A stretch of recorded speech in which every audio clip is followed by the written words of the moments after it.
1997 में ये 18th number पे आ गए थे, 18वें नंबर पे फीफा रैंकिंग में। और भी कई ऐसे रिकॉर्ड्स बोलीविया के पास है जो आगे मैं आपको बताऊंगा कि आप भी सोचेंगे यार भाई मतलब साउथ अमेरिकन कॉन्फेडरेशन तो बहुत ही तगड़ा है, इनकी तो हर कंट्री एकदम धूम मचा रही है। नमस्कार, तो कैसे आप? और देखिए आज हम बात करने वाले हैं फीफा के सभी 6 कॉन्फेडरेशन में सबसे वर्स्ट टीम कौन सी, यानी कि सबसे लो रैंक वाली टीम कौन सी है। ऐसी 6 टीम्स के बारे में बात करेंगे कि वहां पर क्या चल रहा है और क्या कोई आसार है कि वो टीम्स आगे ग्रो करेगी भी या नहीं। तो ये जान के आपको काफी मजा आएगा, तो चलिए शुरू करते हैं। तो सबसे पहले हम बात करेंगे एशियन फुटबॉल कॉन्फेडरेशन की, जिसमें सबसे लोएस्ट रैंक टीम है गुआम, और गुआम की करंट रैंक है 203, यानी 203 नंबर पे वो है। तो गुआम जो है 1996 से ऑफिशियली फीफा और एएफसी का मेंबर बना था और उन्होंने प्रॉपर टूर्नामेंट खेलना चालू किया था। तो आप कह सकते हैं कि अभी रिसेंट ही जुड़ी है, बहुत ज्यादा टाइम उनको नहीं हुआ है। और उनके सब कॉन्फेडरेशन की बात करते हैं तो ईस्ट एशियन फुटबॉल फेडरेशन में खेलते हैं, जिसमें चाइना, साउथ कोरिया और जापान भी खेलती है। तो उनके रीजन में कुछ अच्छी टीम्स भी है, but they have nothing to develop football, मतलब कि वहां पर उनके पास ना प्रॉपर स्पॉन्सर्स है, कुछ भी नहीं है। जितना भी वो डेवलपमेंट कर पा रहे हैं, जो फीफा अपने प्रोजेक्ट्स के थ्रू उनको हेल्प कर पाता है, इसके थ्रू ही अपने यहाँ पर फुटबॉल को ग्रो कर पा रहे हैं। वहां पर एक इकलौती लीग है गुआम सॉकर लीग। अब गुआम सॉकर लीग भी जो पहले इसमें क्लब्स नहीं थे अच्छे से, तो वहां पे जो एमेचर डिवीजन था उसके साथ उन्होंने मर्ज किया और एमेचर क्लब्स को जो वहां की जो मेन लीग है, टॉप टियर लीग, उसमें ऐड किया। और अभी उनके पास टोटल जो है 15 क्लब्स है उनकी लीग में, जिसमें ऑलमोस्ट जो है आधे से ज्यादा जो है एमेचर क्लब्स है। अब देखिए उनकी लीग के पास इतनी स्पॉन्सर्स की कमी है कि उनके पास कोई ब्रॉडकास्टर भी नहीं है। तो फीफा जो है वो उनके पास गया और जो फीफा प्लस उनका स्ट्रीमिंग प्लेटफॉर्म है, वहां पर वो गुआम सॉकर लीग को दिखाते हैं ताकि उनके जो फैंस है गुआम में, जो भी थोड़े बहुत फुटबॉल के, वो देख पाए। लेकिन देखिए भले गुआम इतनी पीछे है जो भी है, लेकिन गुआम ने भी एक बार ऐसा काम किया है जिसको सुन के आप सोचेंगे कि यार ये क्या चीज है। मतलब गुआम ने 2018 के जो फीफा वर्ल्ड कप क्वालिफायर्स चल रहे थे, उस टाइम भाई इंडिया को बीट कर दिया था अपने होम में। अब सोच लो कि इंडिया को गुआम भी बीट कर चुकी है। अब आपके दिमाग में आएगा कि गुआम की टीम में ऐसे कौन से प्लेयर्स खेलते हैं। तो उनकी जो टीम है, उनके अधिकतर प्लेयर्स यूएसए में पढ़ाई भी करते, खेलते भी हैं वहां के यूनिवर्सिटीज से। तो ऐसे उनका थोड़ा बहुत जो फुटबॉल है वो चल रहा है। वही प्लेयर्स आके उनकी नेशनल टीम से भी खेल लेते हैं, देन वापस कॉलेज चले जाते हैं। तो इस तरीके से उनका फुटबॉल जैसे तैसे सस्टेन कर रहा है, बट ग्रो कर रहा है ऐसा कुछ अभी नहीं हो रहा है, बिकॉज ग्रोथ बिल्कुल नहीं है। फीफा के जो भी प्रोजेक्ट्स जा रहे हैं उनके थ्रू थोड़ा बहुत फुटबॉल की एक्टिविटीज वो करा पा रहे हैं, बट ग्रोथ बिल्कुल भी नहीं दिख रही है। उसके बाद अगले कॉन्फेडरेशन की बात करते हुए अफ्रीका का, जिसकी लोएस्ट रैंक टीम है सोमालिया। अब सोमालिया का नाम आपने काफी सुना होगा, मतलब कि अदर चीजों की वजह से, नॉट फॉर फुटबॉल। तो सोमालिया की जो करंट रैंक है वो है अभी 202 नंबर पे, बट 1996 में ये 65 नंबर पे आए थे।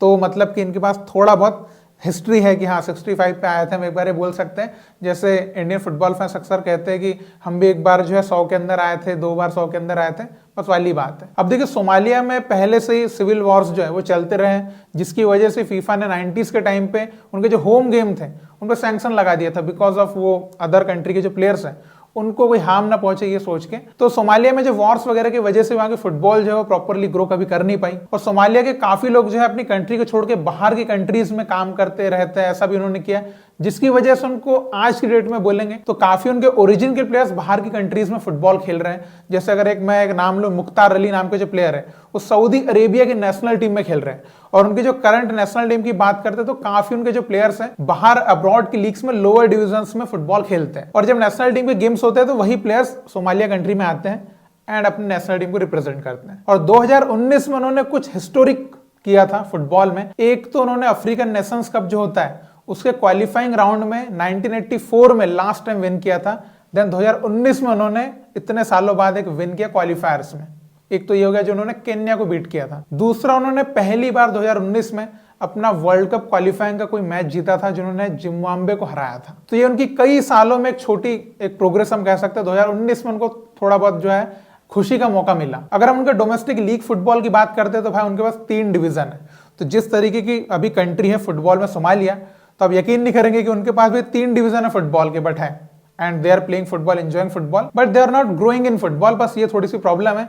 इसी की वजह से फीफा उनके ऊपर काफी काम कर भी रहा है, वहां पे प्रोजेक्ट्स वगैरह जो है वो लेकर आ रहा है। 2024 में पहली बार वहां पर वुमेन्स की लीग भी चालू हुई एंड यूथ फुटबॉल के कुछ प्रोजेक्ट्स आए। तो अभी सोमालिया में धीरे धीरे फुटबॉल ग्रो करने की कोशिश की जा रही है एंड आई होप कि वो जल्दी आगे आए भी। अब अगले कॉन्फेडरेशन की हम बात करते हुए कॉन्काकैफ, जिसमें लोएस्ट रैंक कंट्री है एंगोला। जिसकी करंट रैंक है 209 नंबर पे। एंड आई होप कि आप में से काफी लोगों ने एंगुइला कंट्री का नाम आज से पहले कभी सुना ही नहीं होगा। मैंने खुद एक कंट्री का नाम तभी सुना जब मैं इस बारे में पढ़ रहा था। पहली बार इन्होंने वर्ल्ड कप क्वालिफाइंग का कोई मैच खेला था 2002 का जो क्वालिफिकेशन था ना उसके टाइम पे। और नेशनल टीम के हिसाब से या किसी इंडिविजुअल प्लेयर के हिसाब से इनको अभी तक कोई मेजर ऐसी अचीवमेंट मिली नहीं है। लेकिन हाल ही में 2026 फीफा वर्ल्ड कप क्वालिफायर का जो फर्स्ट राउंड था इसमें इनको एक हिस्ट्री क्रिएट करने का मौका मिला, जब फर्स्ट राउंड में इन्होंने टर्क्स एंड कैकस नाम की जो कंट्री है, अब ये कंट्री का नाम भी आपने पहली बार सुना होगा, इस कंट्री को उन्होंने पेनाल्टीज में बीट करके सेकंड राउंड के लिए क्वालिफाई किया। तो ये इनकी अभी तक की पूरी फुटबॉल हिस्ट्री का सबसे बड़ा अचीवमेंट है। तो ये सोच लो कि अभी कई कंट्रीज ऐसी भी है जो बस एक क्वालिफाइंग मैच जीतना उनके लिए एक अचीवमेंट है। हालांकि सेकंड राउंड में उनकी धज्जियां उड़ गई है, एकदम टेबल में भी लास्ट में चल रहे हैं एंड नो उनके पास ऑप्शन है कि वो कुछ कर भी पाएंगे वहां पे। बट एक चीज अच्छी है एंगुइला में कि उनके पास मेंस एंड वुमेन्स दोनों फुटबॉल लीग्स हैं, ये एक सबसे पॉजिटिव बात है। तो धीरे धीरे कुछ ना कुछ तो करेंगे और फीफा उनको डेवलपमेंट के लिए फंड वगैरह देते रहता है, प्रोजेक्ट वगैरह करते रहता है। तो आई होप कि they will also grow slowly, but हाँ करेंगे जरूर। अब इसके बाद हम बात करने वाले हैं साउथ अमेरिकन कॉन्फेडरेशन की।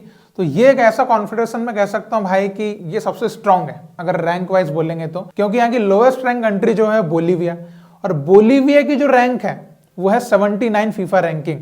अब ये समझिए कि ऐसी लोएस्ट रैंक कंट्री तो भाई इंडिया भी बनना चाहेगा कि भाई 79 रैंक पे लोएस्ट रैंक कंट्री आपके कॉन्फेडरेशन की। और एक और बात मैं बताना चाहूंगा, 1997 में ये 18th नंबर पे आ गए थे, 18वें नंबर पे फीफा रैंकिंग में। और भी कई ऐसे रिकॉर्ड्स बोलीविया के पास है जो आगे मैं आपको बताऊंगा कि आप भी सोचेंगे यार भाई मतलब साउथ अमेरिकन कॉन्फेडरेशन तो बहुत ही तगड़ा है, इनकी तो हर कंट्री एकदम धूम मचा रही है। तो बोलीविया 3 बार फीफा वर्ल्ड कप में पार्टिसिपेट कर चुकी है और लास्ट टाइम उन्होंने 1994 में वर्ल्ड कप खेला था। बोलीविया एक बार कोपा अमेरिका भी जीत चुकी है 1963 में। तो आप ये कह सकते हैं कि साउथ अमेरिका की one of the good team में से है बोलीविया, बट अभी करंट में कह सकते हैं कि हाँ उस फॉर्म में नहीं है, वो चीजें कर नहीं पा रही। बट आगे अभी मैं आपको जो बातें और बताऊंगा इससे आपको लगेगा यार ये बोलीविया इतना अच्छा करके भी ऊपर क्यों नहीं आ पा रहा है। क्योंकि देखिए अभी जो वर्ल्ड कप क्वालिफायर्स चल रहे हैं इसमें बोलीविया ने चिली को बीट कर दिया, कोलंबिया को बीट कर दिया, वेनेजुएला को भी बीट कर दिया है। तो भाई मतलब चिली, कोलंबिया ये तो काफी स्ट्रॉन्ग टीम्स हैं, ये तो मतलब वर्ल्ड कप में आती है, इन टीम्स को भी वो बीट कर चुकी है।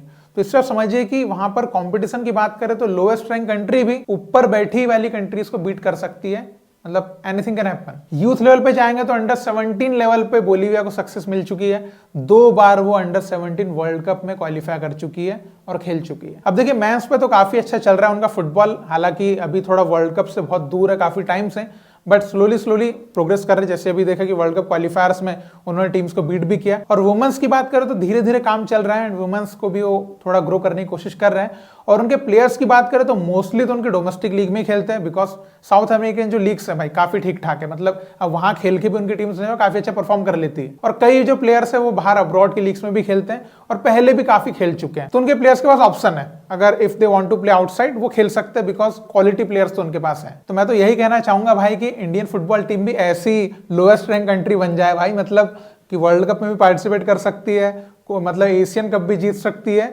लेकिन रैंक नीचे है, कोई दिक्कत नहीं है, रैंक से फर्क नहीं पड़ता, बट आप परफॉर्मेंस करके दिखाओ, एकदम से कोलंबिया चिली को बीट करके दिखाओ, रैंक आपकी लोअर है, कोई दिक्कत नहीं है। तो ये बोलीविया यहाँ पर एक एग्जांपल है। देन अगला जो कॉन्फेडरेशन वो है ओएफसी। अब मैं आपको यहाँ पर एक बात बताता हूँ, ओएफसी कॉन्फेडरेशन की सबसे लोएस्ट रैंक कंट्री है टोंगा। इसका नाम आपने कभी सुना भी नहीं होगा। इनकी करंट फीफा रैंकिंग है 199। अब इस कंट्री की एक अजीब बात मैं आपको बताता हूँ, अभी इनकी फुटबॉल इतनी पिछड़ी हुई है कि 2020 में इनके एक प्लेयर हैं एजे इनिया नाम के, वो कंबोडिया की लीग को साइन करते हैं, तो वो अपनी कंट्री के फर्स्ट एवर प्रोफेशनल प्लेयर बन जाते हैं। मतलब सोचिए 2020 में उनको फर्स्ट एवर प्रोफेशनल प्लेयर मिल रहा है, तो अभी कितने पीछे चल रही है उनकी कंट्री। और वहां की डोमेस्टिक फुटबॉल लीग की बात करें तो वो भी फुली प्रोफेशनल नहीं है, हालांकि 2 डिवीजन उनके पास है बट प्रोफेशनल नहीं है। इसलिए उनके काफी जो प्लेयर्स है न्यूजीलैंड जाते हैं और वहां पे फुटबॉल खेलते हैं, बिकॉज थोड़ा कमाए भी तो। और वहां पे सारा फुटबॉल डेवलपमेंट फीफा के जिम्मे है, फीफा ही वहां पर प्रोजेक्ट वगैरह अगर कुछ करे तो ठीक है, अदरवाइज अगर आप ये बोलेंगे वहां कोई इंसान आके फुटबॉल डेवलप कर ले या करने की कोशिश करे, इट्स नॉट पॉसिबल। पूरा जिम्मा फीफा के अंडर है, फीफा के अंडर ही वहां पर नेशनल एकेडमीज बनाई गई है और जो भी चीजें है सब कुछ फीफा कर रहा है वहां पर। तो आई होप कि टोंगा भी जो है वो फुटबॉल में थोड़ा ऊपर निकले एंड कुछ करके दिखाए। इसके बाद लास्ट कॉन्फेडरेशन की बात करेंगे यूएफए की, जिसमें लोएस्ट रैंक कंट्री है सैन मरीनो, जिसके बारे में ऑलरेडी एक वीडियो में बता चुका हूं, आप उसको देख सकते हैं। हालांकि मैं फिर भी थोड़ा बहुत और बताना चाहूंगा। सैन मरीनो की करंट फीफा रैंकिंग है 210 नंबर पे, और इनको वर्ल्ड की सबसे लोवेस्ट फुटबॉल रैंक कंट्री भी कहा जाता है। और इनका जो फेडरेशन है, भले इनकी रैंक इतने नीचे है, लेकिन जितना हो सके उतना अच्छा काम करने की कोशिश कर रहा है। उन्होंने नेशनल एकेडमी बनाई है जिसमें अंडर 13 से अंडर 22 तक जो है प्लेयर्स को ट्रेन करते हैं, और डिफरेंट प्लेटफॉर्म्स पर उनको जो है अपॉर्चुनिटी देते हैं। जैसे कि यूथ लेवल पे उनको इटालियन लीग जो है उसमें यूथ सिस्टम में खेलने का मौका देते हैं, क्योंकि इटली के बीच में जो है सैन मरीनो कंट्री आती है। देन उनकी जो अंडर 22 टीम है उसको वो अपने सैन मरीनो की जो मेन लीग है उसमें पार्टिसिपेट करवाते हैं, ताकि प्लेयर्स को खेलने का मौका मिल पाए। Then San Marino football association ने अपना खुद का क्लब भी बनाया जिसको वो इटली की लोअर डिवीजन लीग में खिलाते हैं, ताकि उनके प्लेयर्स को थोड़ा एक्सपोजर मिल पाए। और सैन मरीनो कंट्री के कुछ प्लेयर्स है जो इटालियन लोअर डिवीजन लीग्स में खेलते भी है, तो ये थोड़ा सा उनका एडवांटेज मिल जाता है वहां पर। और वुमेन्स का उनके पास कुछ है नहीं, उनकी नेशनल टीम तक नहीं है, तो उनकी जो एकेडमी है, एकेडमी को ही वो इटालियन जो वुमेन्स लीग होती है उसमें पार्टिसिपेट करवाते हैं, और ऐसे थोड़ा बहुत वुमेन्स फुटबॉल को एनकरेज कर रहे हैं। एंड रिसेंट में जो उनको एक छोटी सी सक्सेस मिली है जो पूरे वर्ल्ड में सेलिब्रेट की गई है, UEFA Nations league D group में उन्होंने लिechtenstein को जो बीट किया और ग्रुप सी के लिए क्वालिफाई किया, ये पूरे वर्ल्ड ने सेलिब्रेट किया। बिकॉज एक लोअर रैंक कंट्री, मतलब लोवेस्ट रैंक कंट्री पूरे वर्ल्ड में अगर छोटा भी काम कर जाए then it will be a very big thing. तो काफी पूरे वर्ल्ड में फुटबॉल फैंस जो है वो चाहते हैं कि बस सैन मरीनो और कुछ करके दिखाए, बिकॉज यूरोप में काफी कंट्रीज ऐसे हैरत अंगेज कारनामे पहले भी कर चुकी है, आइसलैंड, जॉर्जिया, उनके कुछ एग्जांपल्स भी है। तो आई होप कि सैन मरीनो जिस तरीके से धीरे धीरे ग्रो कर रहा है वो एक कंसिस्टेंटली ग्रोथ को पकड़े रहे एंड ऊपर आए। तो यही थे 6 कॉन्फेडरेशन के 6 वर्स्ट रैंकिंग टीम्स। तो इनके ऊपर आप क्या कहना चाहेंगे, कौन सी टीम आपको ऐसी लगी जो वर्स्ट रैंक का दर्जा मतलब नहीं डिजर्व करती है, या कौन सी ऐसी टीम आपको ऐसा लगी जो सच में ग्रोथ भी कर रही है? एंड आपके जो भी थॉट्स है इसके ऊपर आप जरूर कमेंट में लिख के बताइएगा। और आगे भी हम वर्ल्ड फुटबॉल के इंफॉर्मेटिव बातें करते रहेंगे। तो हम फिर मिलेंगे। जय हिंद।